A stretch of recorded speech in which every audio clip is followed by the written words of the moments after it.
FitFinder was the original website that I set up, and it was an accident, if I'm honest. It was a boring Tuesday afternoon in the library, and basically was mucking around with some friends and joking how we always used to text each other when we saw somebody attractive.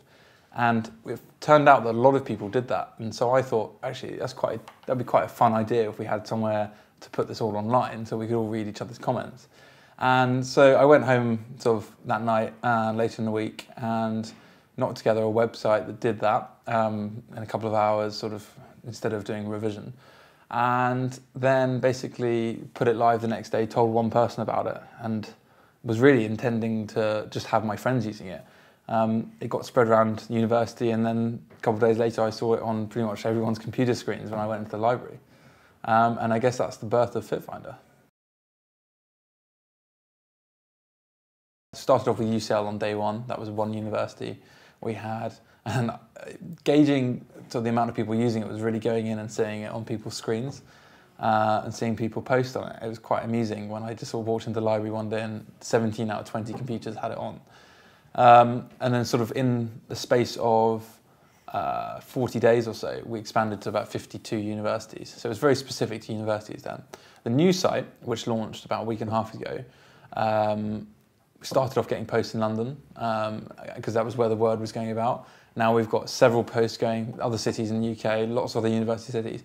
But up until I think this morning I checked, we had 21 countries in terms of where posts were. So people in Indonesia, Malaysia, Japan, Israel, Turkey. I mean, these are all places where people are getting posted.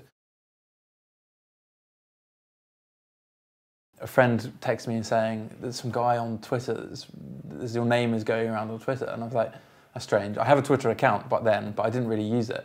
And so I logged on and I was like, oh, what's all this? And anyway, it was this guy, Doug Richard. Obviously I recognised the name, and he sent me an email. He sent me left a voicemail, emailed me, Twittered me, Facebooked me, and sent me a letter via post, which I got a few days later. So basically within an hour I was on the phone to him and he was saying, like, let's meet up, I want to know more about it. That was basically it. And then from Doug we've managed to get another investor in the US, because I think it's very important to realise the potential of it, not just in Europe, UK, but also the Asian markets and the US markets, sort of how we can sort of make it a global site, a global service. So we've got some more investment from an investor in the US called Kevin Wall, who has been really helpful, sort of helping us sort of understand the US market. And they've both been really good. I can say, Doug, can you help me understand this legal document, or what are this licensing agreement and things like that? And he brings all his expertise to the table and is able to sort of be a great mentor. Not only that, but he's able to put you in touch with the right people. And if you say, look, we need somebody to help sort out a lot of the sort of financial stuff. He's like, oh, this guy worked with me before, really good, put you in touch. And then I'm meeting him tomorrow to go through a lot of the financial paperwork. And so his network is really good that you can sort of tap into on the side. So I guess expertise, the network, and really sort of his personal attention on it. He's very enthusiastic about it. It's great to have an investor that's not just putting money in and then being like, okay, I'm not going to ever talk to you. Sometimes that's good, but it's actually, in this case, it's good to have somebody to really get involved with some of the day-to-day stuff as well. When it came to sort of relaunching the site under Floxx, I had to think of a better way of doing that, because we wanted to expand it outside of universities. And so now with the integration of Google Maps, we can now play on people using smartphones, play on people plotting places on a map and adding their own locations.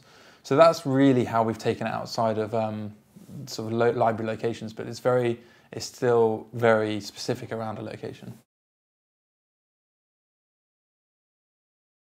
The name Floxx is really developed from the word Floxx, as in F-L-O-C-K-S, as opposed to F-L-O-X-X, because on the old FitFinder we were able to see the flocks of people. It was really about saying, okay, you could see a group of people in this location and you could see the flocks. and that's really how it came about. Obviously, just coming up with a name like that, you've got to be able to get all the domain names and everything attached to it. And sometimes that you are able to do that, but at some expense. I know Facebook had problems getting facebook.com, and before that they had something called Face Smash and the Facebook, as a lot of people know. And it's a decision we took, that we wanted to, the pros of changing the name and changing it to Floxx outweighed the cons. But I guess the unique thing about Floxx is that because it's centered around a location, you're centered around certain things, you're able to do either targeted advertising. We could even do some sort of freemium business model where we offer some services for free and then allow people to view more information for a subscription or something. I think at the moment we have no set way in terms of how we're going to monetize it. I think it's really a matter of fact of, let's just get the users in the UK again, get the worldwide growth, and then let's really see what we can add on going forward. I think the main three things I would say for any sort of up and coming entrepreneur and that really wants to make it is, firstly, an idea is a starting point. It's not the end point. You sort of need to then get the execution right. And the idea I remember I had in the library, it was one stage, but actually going out and okay, it was accidental, but going out and creating a product that people could use, and that was sort of the execution of it, and then developing it from that. It's all about sort of moving quickly, but in a precise manner, and building something that's actually people want. I think it's very important to concentrate on something that people want. A second point I would say is sort of wrapping the right people around you and getting the right expertise, advice to be able to grow the business. That might be investors, it might be other entrepreneurs you know, it might be your parents that sort of have a bit more experience about it and might be able to advise you in certain ways.